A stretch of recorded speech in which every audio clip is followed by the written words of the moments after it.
Okay, good morning and welcome everyone to this improvised panel on conflict prevention and UN Security Council Resolution 1325 on women, peace and security, what's in it for us? This is an improvised panel courtesy of the Rutgers Hotel in New York, which has not been affected as much as other areas such as the UN area by the storm Sandy, which we should probably all know pretty well by today. Luckily, our group here has been well, has survived the night, I think, nicely, and we're ready to go with our panel. Unfortunately, the original venue is closed, and not all speakers have been able to come into New York today, but we think this is a good way to get our message out there and for people to digest and react to if they want to online. My name is Gesa and I'm the gender coordinator at the Global Partnership for the Prevention of Armed Conflict, in short GPPAC. GPPAC has co-organized this panel with the Center for Women's Global Leadership, and originally the moderator for this panel was going to be Julie Salthouse. Unfortunately, she has not been able to make it into New York today, also due to the storm. But what I will do is I will introduce our panelists here, also introduce Julie briefly, and we'll read out her introduction.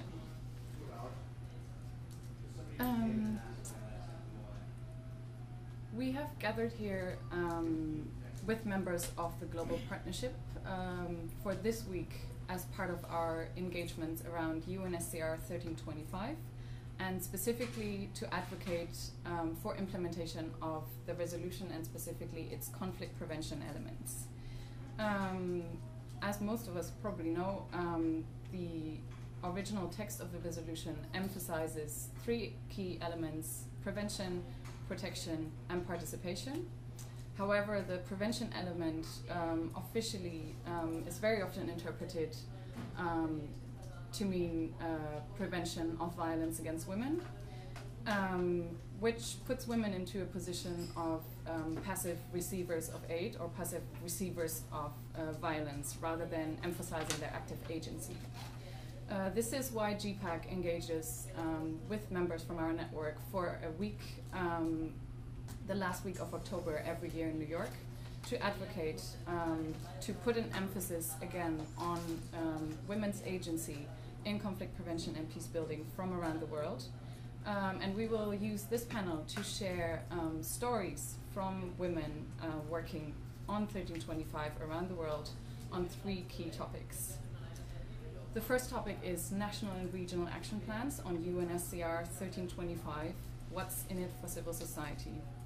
On this topic, panelists will share their experiences as civil society representatives in processes to develop action plans implementing the resolution 1325, both at national as well as at regional level. The second topic is implementing UNSCR 1325 in dialogue and mediation processes, what's in it for women. This topic will reflect specifically on the role of women in dialogue and mediation processes and will present examples from community level to discussions at the international stage. The third topic is gender-sensitive conflict analysis, UNSCR 1325 and masculinities, what's in it for men.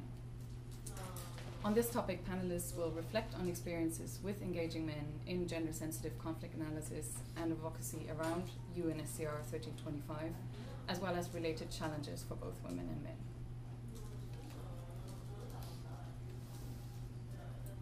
As I said earlier, this panel was originally to be moderated by Julie Salthouse, who has also given us her contribution by email, which also introduces her work at the Center for Women's Global Leadership at Rutgers University. Julie is the coordinator of the Violence Against Women program at CWGL Rutgers. She also coordinates the 16 Days of Activism Against Gender Violence campaign, the Security Project, and similar projects related to violence against women, human security, and militarism. She has also served as the co-editor of the online open access journal Films for the Feminist Classroom, as a graduate research assistant at Science, Journal of Women in Culture and Society, and as an adjunct lecturer in Women's and Gender Studies at Rutgers University. I will start by reading out her contribution and her introduction of the work of the Center for Women's Global Leadership. We are here today for the Security Council Open Debate on 1325, for the human security of all members of society, and for peace worldwide. We are here to examine the ways that 1325 is being translated and implemented across the globe, and to showcase regional work and experiences by those working on the ground.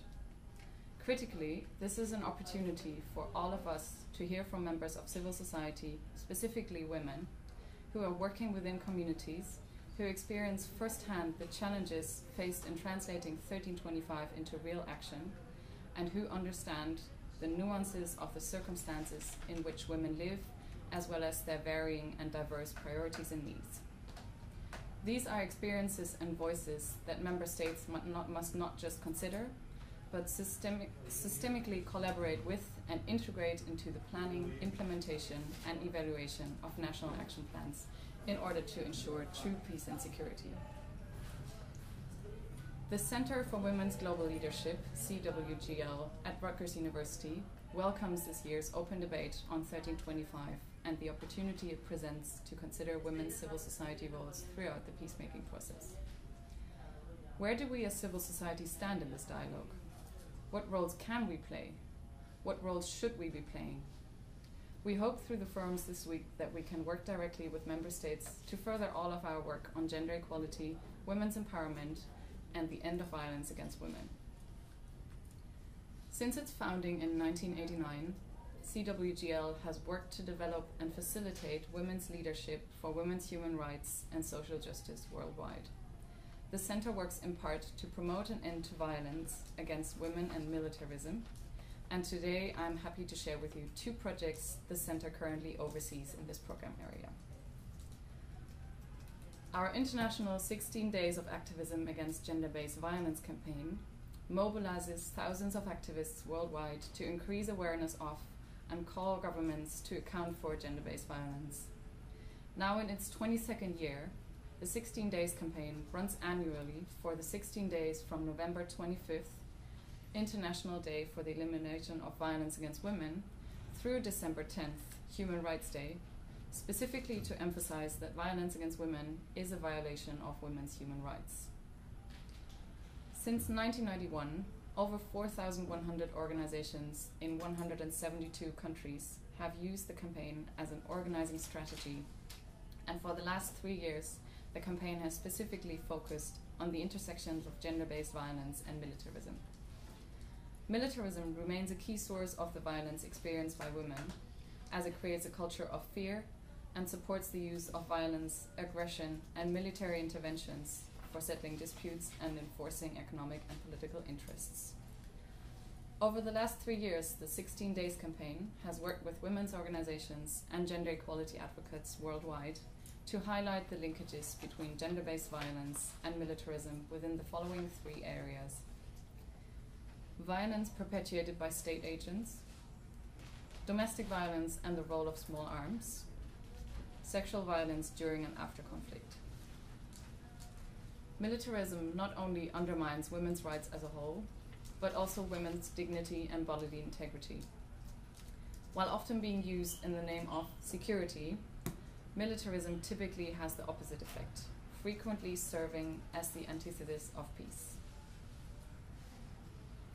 Stemming from our work on militarism, the Center recently developed a second project, the Security Project, which aims to examine how members of civil society define security in their own terms.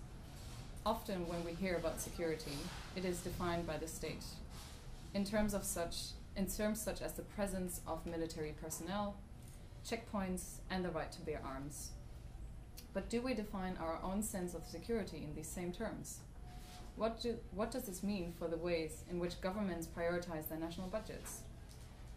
This spring, the Center launched an online research project that asks what security means to you. We invite you all to participate by visiting our website, www.cwgl.rutgers.edu, to learn more and take the survey. The survey is just 3 questions long, is available in English, French, and Spanish, and is anonymous and confidential. Already in the responses we have received thus far to this survey, as well as through our work on the 16 Days campaign, key patterns are emerging in how members of civil society envision a more peaceful world, hinting at the steps necessary to achieve sustainable development and long-lasting peace.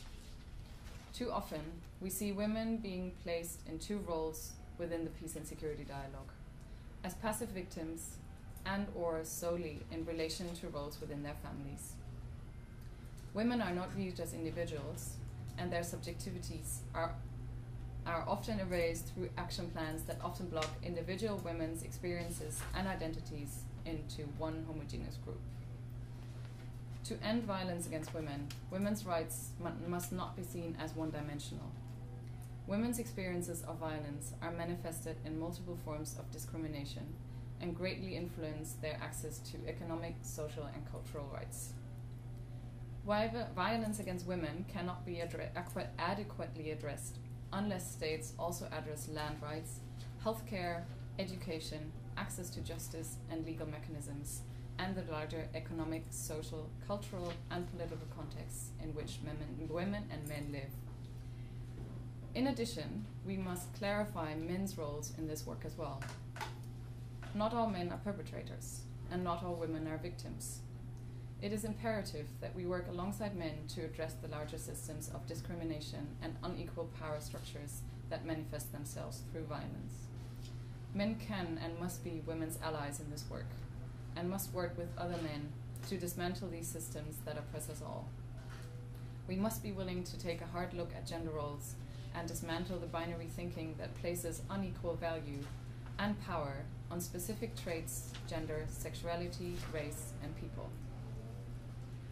It is mandated in 1325 to ensure increased representation of women at all decision-making levels in national, regional, and international institutions, and mechanisms for the prevention, management, and resolution of conflict, and to incorporate a gender perspective into peacekeeping operations. We are here today to keep member states to this promise and to ensure that women who are already doing the work of implementing national action plans, providing services, preventing violence, working in communities, ensuring access to justice, are heard at every level.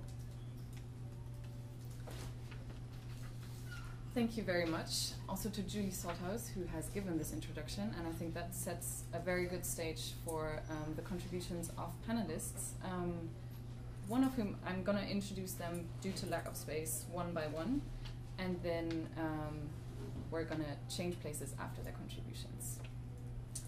So let me introduce the first panelist, Ms. Gyung-Lan Jung. Ms. Gyung-Lan Jung is coordinator of the organizing committee of the Northeast Asian Women's Peace Conference.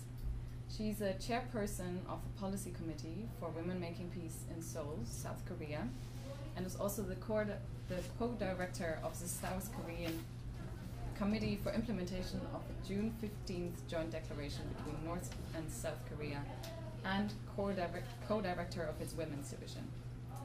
She is co-chair of the steering committee of the Civil Peace Forum and has authored several publications about the women's peace movement and the situation of women in South and North Korea.